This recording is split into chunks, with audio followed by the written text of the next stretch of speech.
कासगंज नामक एक गांव में गप्पू नाम का एक आदमी रहता था। गबरू बहुत ही खुशमिजाज किस्म का आदमी था। हर वक्त सभी के साथ हंसी मजाक करता था, रोते हुए को भी हंसा दिया करता था।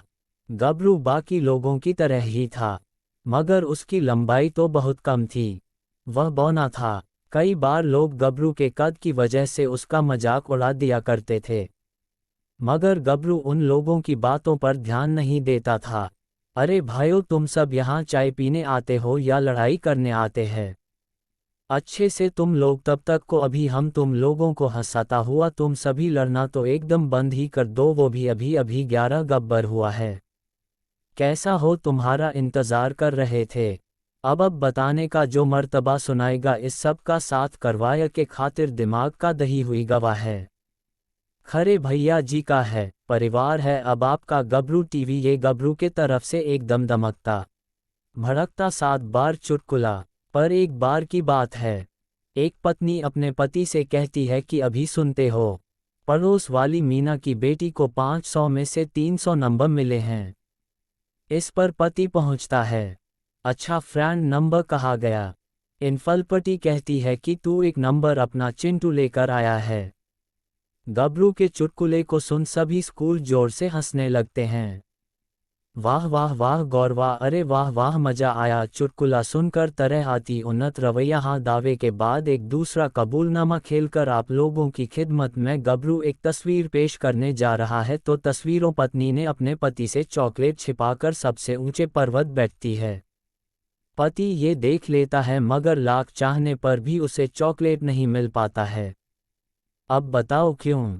अरे बाबा को इतना मालूम ही नहीं या तो बता। अरे भैया जी, उसके पति के तो लंबाई ही नहीं थी कि वह वहां तक पहुंच पाता, और हो मतलब तेरी तरह बौना था। सभी उसका मजाक उड़ाने लगते हैं और जोर जोर से हंसने लगते हैं। साथ ही लिखा है, अब हम चलते हैं। गौरैया कौवे हो तो मेरा जैसा गोधा वैसा प्रश्न करता है। हाँ, अब गबरू उदास होकर अपने घर आ जाता है। मैं हमेशा गांव वालों के मजाक को मजाक से लेता हूँ, मगर ये सभी हर वक्त मेरे कद का मजाक बना देते हैं। खैर छोड़ो, इन सब बातों पर ध्यान देने से अच्छा है मैं कोई और काम कर लेता हूँ। गबरू बहुत मेहनती था। जब कभी किसी को मदद चाहिए होती तो उसकी मदद जरूर करता था। हाँ, ये मालिक क्या कर देगा। बेटा बेटा कुछ सामान है, उन्हें उतार दे। मैं तो बूढ़ी हो गई हूँ, इतना मुझसे नहीं उठा पाऊंगी। तब तक अगर अम्मा जी आप नहीं उठा पाएंगे तो आपको क्या लगता है इससे वह काम हो जाएगा? इसका क्या? देखिए, ये तो वहां तक पहुंच भी नहीं पाएगा। सामान उतारेगा तब तक। भाई बुरा मत मानना, मैं तो बस सच कह रहा हूँ। तब तक ठीक है, अगर मैं नहीं कर पाऊंगा तो आप ही माँ जी की मदद कर दीजिए। हाँ क्यों नहीं, कॉलेज चलिए। अम्मा जी तो बताए कहाँ से सामान उतारना है। गबरू चाहे कितना भी गांव वालों के साथ घुल मिलकर रहता है, लेकिन सभी एक मौका नहीं छोड़ते थे उसके कद का मजाक उड़ाने में।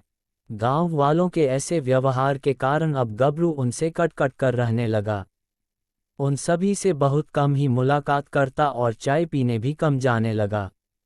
गुहा के मुताबिक उद्यमी गबरू चाय पीने चाय की दुकान पर आता है और वह गबरू, तू पवन आजकल कहाँ गए? नजर में आवारा रवि क्या हुआ? फिर ये सारे चुटकुला खत्म होगा क्या है सब? तब तक हम नया गोला सीख रहा होगा। चला सुना दे, बढ़िया सा चुटकुला है। नहीं, मेरा मन नहीं है, मैं जाए राम। आप लोग बैठिए और यह गबरू रुको जरा है, इतने भी क्या जल्दी है? थोड़ी देर हमसे बात तो करो। मैं कौन सा तू देश का प्रधानमंत्री है जो तुझे जरा भी फुर्सत नहीं है? गबरू थोड़ी देर वहीं रुक जाता है। सारे भाइयों का बताएं, कल मुन्ना हमसे पूछ रहा था सबसे लंबा जानवर कौन है, उसका उत्तर क्या पता था हमको तो इस बात का अंदाजा ही नहीं था। बोल दिया कल बताऊंगा। अब तुम ही लोग बताओ सबसे लंबा जानवर कौन है? माँ मैना हमें पंजाबी था, इतना पढ़ा लिखा होता तो यहाँ क्या करता है? और का परिवार तुझे पता है सबसे लंबा जानवर कौन है? और ये मोरी मज्जा माफ करना, तुझे तो तेरे कद के हिसाब से सबसे छोटा जानवर पता होगा। वित सुनकर गबरू वापस दुखी हो जाता है। मैं जोरों से पूरा, सबसे बड़ा जानवर जिराफ होता है। इतना कहकर गबरू तुरंत वहां से उठता है और अपने घर आ जाता है। अब इनका बहुत ज्यादा बुरा इतने दिनों बाद भी चारों के भी मजाक उड़ाने का एक मौका नहीं छोड़ते। इन लोगों के साथ अच्छा रहेगा, कोई फायदा नहीं, अब मैं इनको सबक सिखाकर रहूंगा। गबरू सभी गांव वालों के घर चोरी करने की सोचता है। आधी रात में उन पर काला कपड़ा बांधकर गबरू चोरी करने निकलता है। तब सभी गांव वाले मेरा मजाक उड़ाने से पहले नहीं सोचते तो मैं क्यों उनके घर पर चोरी करने से पहले सोचो शांति से जाता हूं और चोरी कर क्या तो। गप्पू चुपके से एक घर में घुस जाता है। सभी सो रहे थे। गबरू धीरे धीरे सामान चुराता है और अपने झोले में रखता है और वहां से खा जाता है। अगली सुबह गांव में हल्ला हो गया कि गांव में चोर घुस आया है। अब मुझे खुशी मिल गई है, अब ये भी परेशान हैं। अब तक तो ये सिर्फ मुझे ही परेशान करते थे, अब मैंने भी इनको सबक सिखा दिया है।